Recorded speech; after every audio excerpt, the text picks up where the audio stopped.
सभी का स्वागत करती हूँ मैं कुमकुम जैन अपने चैनल कुकू केमिस्ट्री पर।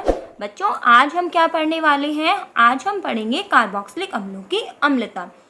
अम्लता क्या होगी कार्बोक्सिलिक अम्लों की? जैसा कि नाम से पता चल रहा है, अम्ल। अम्ल मीन्स क्या है? यहाँ पर कार्बोक्सिलिक अम्ल है। कार्बोक्सिलिक अम्ल एक ऑर्गेनिक एसिड है। It means RCOOH। ठीक है। एसिड क्या होते हैं? जो H प्लस देते हैं। इट मीन्स H प्लस जो सबसे जल्दी देगा, सबसे ज्यादा मात्रा में देगा, उसकी एसिडिटी सबसे ज्यादा होगी। बच्चों, यहाँ पे अपने पास एक चीज इस तरह से मानिएगा आप कि ये जो अपना एसिड है RCOOH, ठीक है, इसको हम किस में डालेंगे बच्चों? पानी में डालेंगे। जैसे ही ये H यहाँ से बाहर निकलेगा, ये H यहाँ से बाहर निकलकर किसके पास जाएगा? H2O के पास जाएगा। तो H प्लस निकलेगा तो क्या होगा? H3O प्लस, और जो साथ में बना आयन वो क्या होगा? RCOO minus. ये जो बना अपना आयन, इसको क्या कहेंगे हम? Carboxylate ion. तो एक चीज यहाँ पर ध्यान रखेगा कि जो भी अम्ल है वो जितना आसानी से H प्लस दे देगा, उसकी अम्लता उतनी अधिक होगी। ठीक है, मतलब H प्लस देने की क्षमता ही इस समय क्या कहलाएगी? अम्लता। मैं ऐसा कभी नहीं कहूंगी कि केवल H प्लस देने वाले ही अम्ल होते हैं, लेकिन इस समय जो हमें दिखाई दे रहा है उस परिभाषा के अनुसार H प्लस ही क्या होगा? देने वाला क्या होगा? अम्ल। अब आगे की बात करते हैं बच्चों यहाँ पर कि यहाँ पर इसका साम्य अवस्था स्थिरांक कैसे निकालेंगे, इक्विलिब्रियम कांस्टेंट हम कैसे निकालेंगे, देखेंगे। कांस्टेंट क्या कहता है हमारे पास? जब भी हम किसी का स्थिरांक निकालते हैं, स्थिरांक को क्या कहते हैं हम? के। उसमें होता है प्रोडक्ट अपॉन रिएक्टेंट। प्रोडक्ट क्या है अपने पास? चलिए मैंने इसी तरह से लिख लिया आपके सामने, प्रोडक्ट अपॉन रिएक्टेंट। ठीक है, सॉरी, रिएक्टेंट की बात हो रही है यहाँ पर। अब यहाँ से हमने लिख लिया। अब यहाँ से प्रोडक्ट क्या है अपने पास? मैं यहीं पर लिख दूं अगर, तो अपने पास प्रोडक्ट है हमारे पास RCOO माइनस, और साथ में क्या है? H3O प्लस, अपॉन नीचे क्या है अपने पास? RCOOH, और साथ में क्या है? H2O। ठीक है, अब आगे हमारे पास जो ये रिएक्शन है वो पूरी किसके लिए लिखी हुई है? एसिड के लिए लिखी हुई है। इट मीन्स अगर इस K और इस H2O को आप क्रॉस मल्टीप्लाई कर दे, इट मीन्स K इंटू क्या कर दो आप? H2O कर दो अपने पास, तो क्या होगा वो देख लेते हैं हम आगे। यहाँ से बराबर जो लिखा हुआ है सामने एज इट इज लिख दीजिए, RCOO minus upon H3O plus upon क्या रह जाएगा? RCOOH। तो इस पूरे को K इंटू H2O को आप क्या लिख सकते हैं बच्चों? यहाँ पर आप लिख सकते हैं बच्चों यहाँ से इसको KA। क्या लिख सकते हैं? KA। A किस लिए लिख दिया हमने यहाँ पे? A4 का मतलब है acid. Acid dissociation constant, it means अम्ल वियोजन स्थिरांक। अगर यही चीज मैं किसके लिए लिख रही होती? बेस के लिए लिख रही होती, क्षार के लिए लिख रही होती, तो हम लिखते हैं क्षार वियोजन स्थिरांक। लेकिन ये किसके लिए है? अम्ल के लिए, तो हम क्या लिखेंगे? अम्ल वियोजन स्थिरांक। के को तो आप जानती हैं कांस्टेंट होता है, स्थिरांक होता है। आगे जो लिखा हुआ है बच्चों एज इट इज लिख दीजिए आप, RCO माइनस और H3O प्लस, अपॉन में क्या जाएगा? RCOOH। अब भूल नहीं जाए, इसीलिए बच्चों साइड में लिख लीजिए यहाँ से कि KA बराबर हमारे पास है अम्ल वियोजन स्थिरांक। कमेंट में जरूर करके बताइएगा बच्चों आपको समझ आ रहा है या नहीं आ रहा है, क्योंकि ये वाली जो चीज है स्थिरांक वाली चीज वो हम पहले पढ़ चुके हैं, 11th क्लास में था। अगर नहीं पढ़े हैं तो कोई बात नहीं, इस चीज को याद रखिएगा, प्रोडक्ट अपॉन रिएक्टेंट होता है, इसको हमने लिख देना है। अब आगे बात आती है यहाँ से कि A ज्यादा होगा तो अम्लता ज्यादा होगी या कम होगी। देखिए यहाँ से हम यहाँ से लिखेंगे K किसके समानुपाती है? RCOO माइनस और H3O प्लस के व्युत्क्रमानुपाती किसके? RCOOH की। इसका क्या मतलब है? सबसे पहली बात मैं ये कहूंगी कि A समानुपाती होता है डायरेक्ट एसिडिटी के। इट मीन्स अगर आपके पास Ka का मान ज्यादा है तो अम्लता अधिक होगी, लेकिन अगर Ka का मान आपके पास कम है तो यहाँ से अम्लता भी क्या होगी? कम होगी। ठीक है, और यहाँ से देखिए, यहाँ से हम क्या कह सकते हैं? यहाँ पर अगर मैं आपको इस तरह से बताऊं, देखिएगा एक बार, देखिएगा बच्चों, यहाँ से मैं आपको एक चीज समझाना चाहूंगी। जैसे अपने पास क्या था बच्चों? RCOOH। आप इसको कुछ ऐसा भी लिख सकते हैं इसको कि RCO माइनस प्लस क्या लिख सकते हैं यहाँ से? H plus. ठीक है, अगर मैं यहाँ से कहूँ इसका K अगर निकालूं तो प्रोडक्ट क्या है हमारे पास? RCO माइनस और ऊपर क्या लिखा हमने H प्लस अपॉन नीचे क्या लिख दिया RCOOH। इसका मतलब क्या हो गया, प्रोडक्ट अपॉन रिएक्टेंट। अब सीधी सी बात है, अगर K ज्यादा होगा तो इस फॉर्म का मान ज्यादा होगा, तो K समानुपाती क्या होगा RCO माइनस और H प्लस। इसका अर्थ ये हुआ बच्चों कि अगर K का मान ज्यादा है तो इनकी अलग अलग रहने की क्षमता ज्यादा है, क्योंकि इसके तो समानुपाती है, नीचे वाले के क्या है व्युत्क्रमानुपाती है। K का मान ज्यादा है तो इट मीन्स ये दोनों अलग अलग रहेंगे, अलग अलग रहेंगे इट मीन्स H क्या रहेगा, इससे अलग रहेगा। H अलग रहेगा अर्थात क्या हुआ, अम्लिक सामर्थ्य क्या हो गई, ज्यादा रहेगी, क्योंकि अम्ल का मतलब ही यही होता है कि H प्लस क्या रहे बच्चों, वहां से अलग रहे। लेकिन अगर K का मान क्या हो गया बच्चों, कम हो गया, तो सीधी सी बात है इसकी क्षमता क्या हो जाएगी, कम हो जाएगी, अर्थात अम्लता कम हो जाएगी। K ज्यादा है तो इसका मान ज्यादा, K कम है तो इसका मान कम। लेकिन हम यहाँ पर अगर इसमें H2O लिख देते हैं तो ये Ka, या डायरेक्ट आप इसको Ka भी कह सकती हैं। दूसरी बात बच्चों, एक होता है pKa। pKa जो होता है वो Ka का उल्टा होता है। देखिए यहाँ से इसको मैं एक्सेप्ट कर देती हूँ, Ka और pKa में क्या अंतर है। ये Ka का मतलब होता है नेगेटिव लॉग ऑफ, pKa का मतलब होता है नेगेटिव लॉग ऑफ Ka।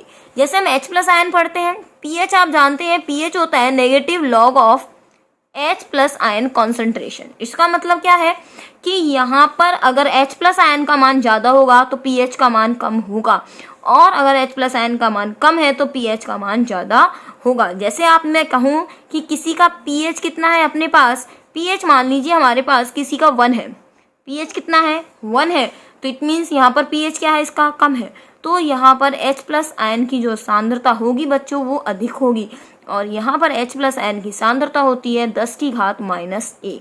अगर pH की वैल्यू मैं कहती हूँ 2 है तो H प्लस आयन की सांद्रता होगी 10 की घात -2। यहाँ अगर मैं कहती हूँ pH की वैल्यू 3 है तो H प्लस आयन की सांद्रता होगी 10 की घात -3। अब आप यहाँ पर एक चीज देख सकते हैं कि यहाँ पर pH मान लीजिए 2 है और 10 की घात -2 है, दोनों में कंपैरिजन कीजिए, किसका मान कम है, इसका मान कम है और ये मान ज्यादा है, और यहाँ पर ये मान ज्यादा है और ये मान कम है। अगर pH की वैल्यू बढ़ रही है तो ऑटोमेटिकली H प्लस आयन सांद्रता घट रही है, 10 की घात -1, 10 की घात -2, 10 की घात -3। इट मीन्स ये हुआ 1/10, ये हुआ 1/100 और ये हुआ 1/1000। इस रेस्पेक्ट में pH यहाँ पर 1 है, pH यहाँ 2 है और ये pH 3 है। ये H प्लस आयन है और ये pH आयन है, अर्थात H प्लस जो व्युत्क्रमाणु अपने पास होता है pH के, अर्थात H प्लस ज्यादा होगा तो pH क्या होगी, कम होगी। आप खुद देख सकते हैं 1/10 है तो pH का मान केवल 1 है, 1/1000 है तो pH का मान 3 है। इसी तरह से बच्चों मैं आपका ध्यान यहाँ पर देना चाहूंगी कि Ka और pKa में क्या संबंध होता है, कि यहाँ पर pK होता है नेगेटिव लॉग ऑफ K। अगर K का मान ज्यादा होगा, अगर K का मान क्या है, ज्यादा है, तो डेफिनेटली निश्चित रूप से pK का मान क्या होगा बच्चों, कम होगा। तो अब आपको समझ आ गया होगा कि Ka अगर ज्यादा है तो pKa कम होगा। अर्थात अगर मैं कह दूं किसी अम्ल का Ka ज्यादा है तो उसका मतलब उसकी एसिडिटी होगी, एसिडिटी का मतलब क्या है बच्चों, अम्लता, एसिडिटी क्या होगी, ज्यादा होगी। अगर मैं आपसे कह दूं किसी का pKa ज्यादा है तो इट मीन्स एसिडिटी उसके लिए क्या कहेंगे बच्चों आप, उसकी एसिडिटी क्या होगी, कम, क्योंकि Ka इनवर्सली प्रोपोर्शनल होता है pKa के, अर्थात Ka व्युत्क्रमानुपाती होता है pKa के। समझ आ गया होगा अब आपको ये चीज, Ka और pKa में क्या रिलेशनशिप है। अगर Ka ज्यादा है तो pKa हमेशा कम होगा। ठीक है, चलिए अब हम बात करते हैं आगे की। तो बच्चों यहाँ से थे हम Ka is directly proportional to acidity and pKa is directly inversely proportional of acidity. इसको मैं लैंग्वेज में जरूर लिखवाऊंगी यहाँ पर, यदि लिख लीजिए, यदि Ka का मान अधिक है तो अम्लता अधिक होगी। बच्चों इसका सीधा सीधा मतलब ये है कि वहां पर H प्लस आयन की जो सांद्रता होगी वो अधिक होगी, लेकिन pK का मान अधिक होने पर, pK का मान अधिक होने पर अम्लता कम होगी, अम्लता कम होगी। ठीक है, तो आप इस तरह से लिख सकते हैं बच्चों, आप pK और Ka में आपको रिलेशनशिप समझ आ गई है? एक चीज और लिख लीजिए, pKa के मतलब होता है negative log of Ka। Ka का जितना भी मान है अगर उसका ऋणात्मक लॉग ले लिया जाएगा तो pKa निकल जाता है। pKa का मान जितना कम होगा अम्ल उतना ही प्रबल होगा। ये लाइन और लिख लीजिए, pKa का मान जितना कम होगा अम्ल उतना ही प्रबल होगा, उतना ही प्रबल होगा। ठीक है। when value of the pK is increasing that time acid will be more strong। ठीक है। pK का वैल्यू अगर ज्यादा है तो एसिड उतना ही क्या हो जाएगा, स्ट्रॉन्ग हो जाएगा बच्चों। ठीक है। चलिए अब हम बात करते हैं आगे की कि कार्बोक्सिलिक जो एसिड होते हैं, कार्बोक्सिलिक अम्ल होते हैं, उनकी अम्लता का आखिर कारण क्या है। ये तो मैंने आपको बेसिकली डिफरेंस बताया कि Ka क्या होता है, pKa क्या होता है। कहीं आपको डिफरेंस मिल जाएगी, इसका pKa का मान ज्यादा तो बताओ अम्ल प्रबल होगा नहीं होगा? बिल्कुल भी प्रबल नहीं होगा। pKa जितना ज्यादा होगा एसिड उतना ही दुर्बल होगा। क्यों होगा? क्योंकि वो नेगेटिव लॉग ऑफ Ka होता है। चलिए अब अपन दूसरी चीज पढ़ते हैं कि कार्बोक्सिलिक अम्ल अम्लीय क्यों है। देखिएगा बच्चों इसका रीजन क्या है। सबसे पहले हम क्या बनाएंगे, कार्बोक्सिलिक अम्ल की अनुनादी संरचना। देखिए यहाँ से बच्चों RC डबल बॉन्ड O और ये OH। ठीक है। इसके आप लॉन पेयर लगा दीजिए, ये मैंने लॉन पेयर लगा दीजिए। अब देखिए यहाँ पर यहाँ single double bond single bond lone pair, it means अनुनाद यहाँ पर हो सकता है। अनुनाद कर दीजिए यहाँ से, इधर से ये यहाँ घूमा और यहाँ से कहाँ घूम जाएगा बच्चों, यहाँ घूम जाएगा। ठीक है। जैसे यहाँ पर मैंने अनुनाद की शर्तें बताई हुई हैं, फिर भी अनुनाद में दिक्कत है तो मैं निश्चित रूप से आई बटन में इसका अनुनाद का आपको एक वीडियो जो बनाया हुआ है मैंने, तो मैं वो यहाँ पर बता दूंगी आपको। मैं आई बटन में दे दूंगी कि अनुनाद कैसे करते हैं, क्या शर्त होती है अनुनाद की, इसमें आप देख लीजिएगा। अभी आपको वीडियो में जस्ट ऊपर की तरफ मिल जाएगा। तो देख लीजिए यहाँ पे RCOOH हमने लिखा, डबल बॉन्ड सिंगल बॉन्ड और ये यहाँ से लॉन पेयर, तो अनुनाद हो जाएगा। आगे देखिए स्ट्रक्चर क्या बनेगी। स्ट्रक्चर में अपने पास यहाँ सिंगल बॉन्ड हो जाएगा क्योंकि यहाँ लॉन पेयर आ चुके हैं, यहाँ नेगेटिव आ जाएगा। आगे देखिए डबल बॉन्ड, फिर O, फिर ये H। बिकॉज यहाँ से ऑक्सीजन के देखिए आप 3 बॉन्ड हो चुके हैं, 1 2 और ये 3, तो यहाँ पर क्या आ जाएगा, प्लस आ जाएगा। अब यहाँ से होगा क्या, मैंने ये 2 संरचनाएं क्यों बताई वो देख लीजिए आप, ये फर्स्ट और ये सेकंड। एक चीज और बता दूं, यहाँ से डायरेक्ट क्वेश्चन बन सकता है, कार्बोक्सिलिक अम्ल की अनुनादी संरचना बताइए, तो ये यहाँ से बन जाएगी। वापस से आप चाहें तो इस तरह से इलेक्ट्रॉन घुमा सकते हैं, तो इस तरह से दिख जाएगा। अगर घूम गए तो वापस यहाँ आ जाएंगे। अब हम यहाँ पे स्ट्रक्चर नंबर 2 में क्या देख रहे हैं, तो हम यहाँ से ऐसा लिखेंगे, कार्बोक्सिलिक अम्ल की अनुनादी संरचनाओं से स्पष्ट है। कार्बोक्सिलिक अम्ल की अनुनादी संरचनाओं से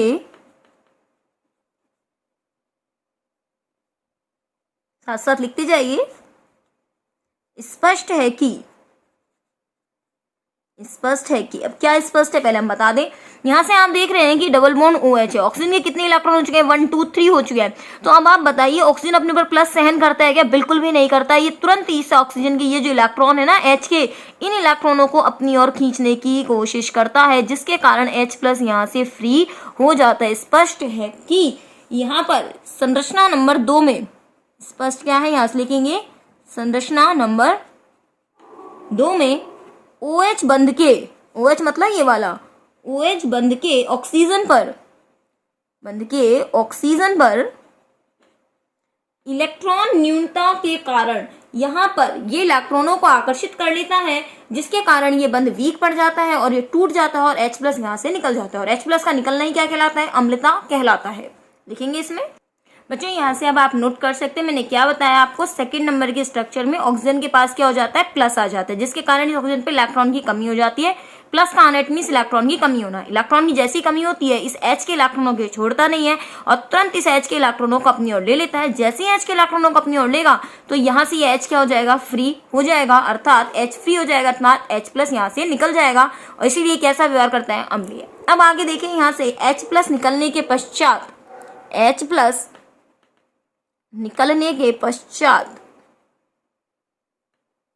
कार्बोक्सिलेट आयन बनता है। क्या बनेगा अब यहाँ से, कार्बोक्सिलेट आयन बनता है जो अनुनाद के द्वारा स्थायी हो जाता है। जो अनुनाद के द्वारा स्थायी हो जाता है। बच्चों यहाँ से देखिएगा किस तरह से यहाँ से स्थायी हो जाता है। आगे यहाँ से देखिए RC डबल बॉन्ड O, और जैसे ही यहाँ से यहाँ से H+ इसमें से जैसे ही बाहर निकलेगा, इस ऑक्सीजन पे क्या आ जाएगा, माइनस आ जाएगा। ठीक है, अब यहाँ से होगा क्या बच्चों, ये कार्बोक्सिलेट आयन बना, वापस ये इलेक्ट्रॉन यहाँ जाएंगे और ये यहाँ से यहाँ जाएंगे, तो RCO- और ये डबल बॉन्ड O, फिर से इलेक्ट्रॉन इस तरह से घूमेंगे, इस तरह से इसमें संरचना नंबर 1 और ये संरचना नंबर 2। ठीक है, और यहाँ से आप इसकी तीसरी संरचना और बनाएंगे, इन दोनों का अनुनादी संकर होगी। वो कैसे बनाएंगे, RC। अब आप देखिए माइनस इस तरह भी आ रहा है, मतलब ये बॉन्ड जो है वो यहाँ भी, देखो डबल बॉन्ड यहाँ भी है और डबल बॉन्ड यहाँ भी है, अर्थात इन दोनों के बीच में, तो इट मीन्स हम ऐसा कह सकते हैं माइनस ये जो बॉन्ड है वो यहाँ भी है और यहाँ भी है, अर्थात आधा तो यहाँ है और आधा कहाँ है, यहाँ है। माइनस देखिए इसके पास भी और नीचे वाले के पास भी, तो हम क्या करेंगे, आधा माइनस तो यहाँ रखेंगे और आधा माइनस यहाँ रखेंगे, तो ये जो संरचना होगी वो क्या कहलाएगी बच्चों, अनुनादी संकर। अब हमारे पास सवाल उठता है कि दोनों में से ज्यादा स्थायी कौन है, यहाँ से कार्बोक्सिलिक अम्ल या कार्बोक्सिलेट आयन। तो यहाँ से हम बता दें कार्बोक्सिलेट आयन जो बनता है ज्यादा स्थायी हो जाता है यहाँ पे, क्योंकि माइनस आवेश है वो किसी एक ऑक्सीजन पर नहीं रहता, ये दोनों ऑक्सीजन पर आधा आधा बढ़ जाता है। तो कार्बोक्सिलिक जो अम्ल है यहाँ पर कार्बोक्सिलेट आयन कार्बोक्सिलिक अम्ल की तुलना में ज्यादा स्थायी हो जाता है, क्योंकि ये आयनित होने के पश्चात इसमें माइनस आवेश जो होता है वो दोनों ऑक्सीजन पर आधा आधा बढ़ जाता है। तो अगर आपके पास अम्लता का कारण आता है तो आप बता सकते हैं कि H+ निकलने का रीजन क्या होता है कि वहाँ ऑक्सीजन में इलेक्ट्रॉन की कमी। अब देखिए समरी के तौर पे सीख लीजिए यहाँ से कि यहाँ पर जो अपने पास H+ है, ये ऑक्सीजन की इलेक्ट्रॉन कमी ऑक्सीजन पर होती है और यहाँ से H+ फ्री हो जाता है। जैसे ही यहाँ से थोड़ा सा यहाँ से देखिएगा, यहाँ से हम कह रहे हैं इस ऑक्सीजन में इलेक्ट्रॉन कमी होती है और H+ यहाँ से फ्री हो जाता है। जैसे ही H+ फ्री होता है यहाँ से बच्चों, इसके पास क्या बनता है, कार्बोक्सिलेट आयन बनता है। ये कार्बोक्सिलेट आयन जैसे ही बना, इसमें क्या प्रदर्शित हो गया, अनुनाद। अगर बच्चों अनुनाद नहीं होता तो वो जो H+ निकला था तो वो H+ तुरंत इस माइनस के पास आने की कोशिश करता। अब चूंकि यहाँ पर अनुनाद हो रहा है, अगर H+ इसके पास आकर जुड़ जाएगा तो ये अम्ल रह ही नहीं पाएगा, क्योंकि H+ जुड़ गया तो फिर अम्ल कैसे हुआ, तो यहाँ से अम्ल रह नहीं पाएगा। इसीलिए माइनस के पास जैसे इसके पास आता है, ये तुरंत क्या करता है, यहाँ से यहाँ भेजता है, तो माइनस कभी इस पर कभी इस पर, तो यहाँ पर H+ इससे आकर अटैच नहीं हो पाता और विलयन में बना रह जाता है। तो यहाँ पर अपने को समझ में आया, 2 क्वेश्चन और तैयार होते हैं। कार्बोक्सिलेट आयन की अनुनादी संरचना बनाइए, कार्बोक्सिलिक अम्ल की अनुनादी संरचना बनाइए। तो बच्चों यहाँ से कार्बोक्सिलिक अम्ल और कार्बोक्सिलेट आयन दोनों की अनुनादी संरचना आपको बता दी गई है। तो बच्चों यहाँ से हमें इसकी अम्लता का रीजन पता चल गया है क्या था। अब हम नेक्स्ट टॉपिक में पढ़ेंगे कार्बोक्सिलिक अम्ल, अल्कोहल व फिनॉल की अम्लीय प्रकृति की तुलना। तो नेक्स्ट वीडियो देखना नहीं भूलिएगा बच्चों। नेक्स्ट वीडियो में हम फिनॉल और अल्कोहल दोनों का कार्बोक्सिलिक अम्ल से इसकी अम्लीय प्रकृति की तुलना बताने वाले हैं। अब वीडियो रेगुलर आएंगे आपके पास, कुछ टाइम का ब्रेक आ रहा था, अब वो ब्रेक नहीं आएगा बच्चों, जल्दी से चैप्टर फिनिश करेंगे, 1-2 दिन में खत्म हो जाने वाला है। चलिए बच्चों हमारे साथ बने रहिएगा, मिलते हैं नेक्स्ट वीडियो में नए क्वेश्चन के साथ। ज़्यादा लंबा नहीं करेंगे वीडियो को। अब तक पढ़ने के लिए बच्चों धन्यवाद, मिलते हैं नेक्स्ट वीडियो में। चलिए इसके बने रहिएगा हमारे साथ।